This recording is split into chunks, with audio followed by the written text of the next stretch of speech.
வணக்கம். திசைகளின் 5 மணி செய்திகள். போலீசாரின் கண்காணிப்பில் மேலும் 39 சமூக நல இல்லங்கள். ஐஜிபி தகவல். இயற்கைக்கு மாறான உறவு, அடி, உதை, சித்திரவதை என சொல்லொணா துயரத்திற்கு ஆளானதாக கூறப்படும் 20 சமூக நல இல்லங்களிலிருந்து 402 பிள்ளைகள் மீட்கப்பட்ட சம்பவம் தொடர்பான விசாரணையை போலீசார் தீவிரப்படுத்தியுள்ளனர். அதேவேளையில் இந்த சமூக நல இல்லங்களுடன் தொடர்பு கொண்டுள்ளதாக நம்பப்படும் global Ikhwan services and business holding நிறுவனத்துடன் தொடர்பில் இருப்பதாக கூறப்படும் மேலும் 39 சமூக நல இல்லங்கள் தற்போது போலீசாரின் அணுக்கமான கண்காணிப்பில் இருப்பதாக போலீஸ் படை தலைவர் தான்ஸ்ரீ ரசாருடீன் ஹுசைன் தெரிவித்துள்ளார். கடந்த புதன்கிழமை ஸ்லாங்கூர் நகரி சம்பிலானில் உள்ள 20 சமூக நல இல்லங்களில் போலீசார் மேற்கொண்ட அதிரடி சோதனையில் 402 சிறார்கள் மீட்கப்பட்டதுடன் 171 சந்தேக பேர் வழிகள் கைது செய்யப்பட்டதாக ஐஜிபி குறிப்பிட்டார். இதில் வயது குறைந்த 13 பேர் ஓரின புணர்ச்சியில் ஈடுபடுத்தப்பட்டு இருப்பதாக சந்தேகிக்கப்படுகிறது. இது தொடர்பான விசாரணையின் ஒரு பகுதியாக தற்போது போலீசாரின் ராடார் கண்காணிப்பில் இருந்து வரும் மேலும் 39 சமூக நல இல்லங்களுக்கு எதிராக நடவடிக்கை எடுப்பதற்கான சாத்தியம் இருப்பதையும் தான்ஸ்ரீ ரசாருடீன் மறுக்கவில்லை. இம்மாதம் 28ஆம் தேதி நடைபெறவிருக்கும் ஜொஹோர் மகோத்தா சட்டமன்ற தொகுதி இடைத்தேர்தலில் அந்த தொகுதியை பரசான் நேஷனல் தற்காத்துக் கொள்வதற்கு பக்கத்தான் ஹரப்பான் உதவும் என்று அதன் பொதுச் செயலாளர் டத்துஸ்ரீ சைஃபுடீன் நசுத்தியோன் இஸ்மாயில் இன்று உறுதி அளித்துள்ளார். கிளாந்தான் குவாமுசாங் நாடாளுமன்ற தொகுதிக்கு உட்பட்ட நங்கரி சட்டமன்ற தொகுதி இடைத்தேர்தலில் பரசான் நேஷனல் வெற்றி பெறுவதற்கு பக்கத்தான் ஹரப்பான் முழு வீச்சில் உதவியது. அவ்வாறு உதவியதைப் போல மகோத்தா சட்டமன்ற தொகுதி இடைத்தேர்தலிலும் அந்த கூட்டணிக்கு பக்கத்தான் ஹரப்பான் உதவிக்கரம் நீட்டும் என்று குலுவாங்கில் இன்று செய்தியாளர்களிடம் பேசுகையில் உள்துறை அமைச்சருமான டத்துஸ்ரீ சைஃபுடீன் இதனை தெரிவித்தார். பஹாங் பென்தோங்கில் தொழிற்சாலை ஊழியர் ஒருவர் கொலை செய்யப்பட்டது தொடர்பில் போலீசார் 7 நபர்களை கைது செய்துள்ளனர்.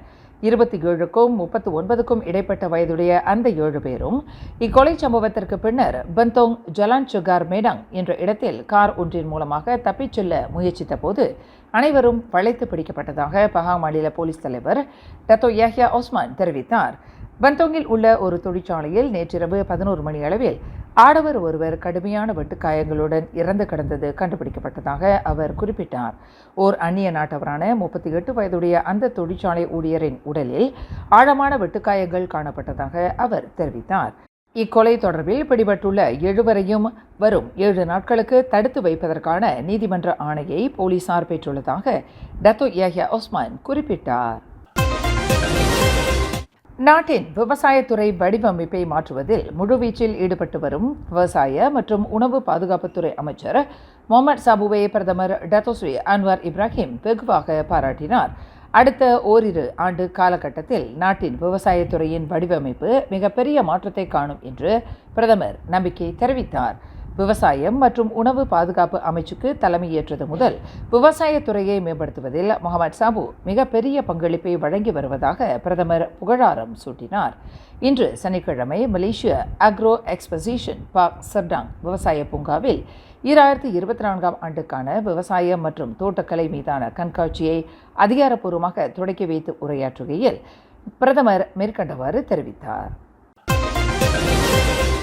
தேசிய தோட்ட தொழிலாளர் சங்கத்தின் கெடா, பெர்லிஸ் மற்றும் பினாங்கு மாநில கிளையின் ஏற்பாட்டில் மனிதவள அமைச்சின் தொழிற்சங்க விவகார இலாக்காவின் ஒத்துழைப்புடன் தோட்ட தொழிற்சங்க அங்கத்தினர்களுக்காக தலைமைத்துவ பயிற்சி கடந்த புதன்கிழமை கெடா சுங்கைப்பட்டானையில் அமைந்துள்ள பியூராஸ் தங்கும் விடுதியில் மிகச் சிறப்பாக நடைபெற்றது.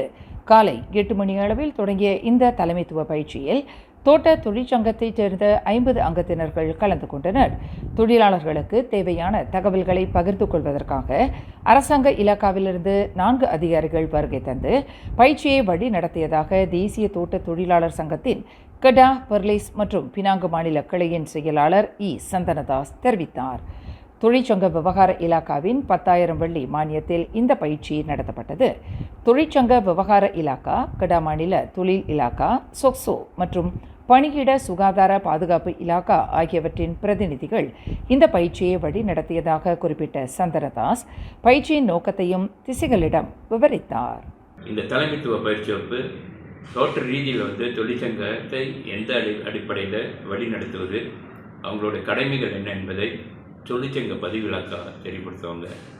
அது மட்டும் இல்லாமல் தொழிலாளருக்கு என்னென்ன சட்டத்தில் வந்து அவங்களுக்கு சலுகைகள் இருக்குன்னு, என்னென்ன சலுகைகள், என்னென்ன அதில் வந்து தொழிற்சட்டம் 1955 உள்ள அவர்களுக்கான பெர்கியூஷன்றது வேலை நேரத்தில் அவங்க சமூக பாதுகாப்பு இலக்கா, அவங்க வந்து அவங்களுடைய சலுகைகள் என்னென்ன, அவங்களுக்கு என்னென்ன பாதுகாப்பு வழங்கப்படுறாங்க தோட்ட தொழிலாளருக்கு என்பதை அவங்க சமூக பாதுகாப்பு இலக்கா சொக்சோ விளக்கப்படுத்துகிறாங்க.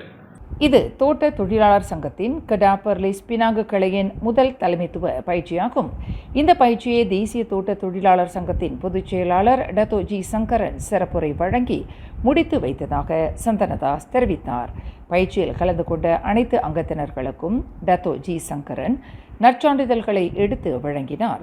இந்நிகழ்வில் தோட்ட தொழிற்சங்கத்தின் கடா பர்லேஸ் பினாங்கு மாநில கிளையின் தலைவர் கணேசன் மற்றும் தேசிய தோட்ட தொழிலாளர் சங்கத்தின் நிதிச் செயலாளர் நிமிநாதன் ஆகியோர் கலந்து கொண்டு சிறப்பித்தனர்.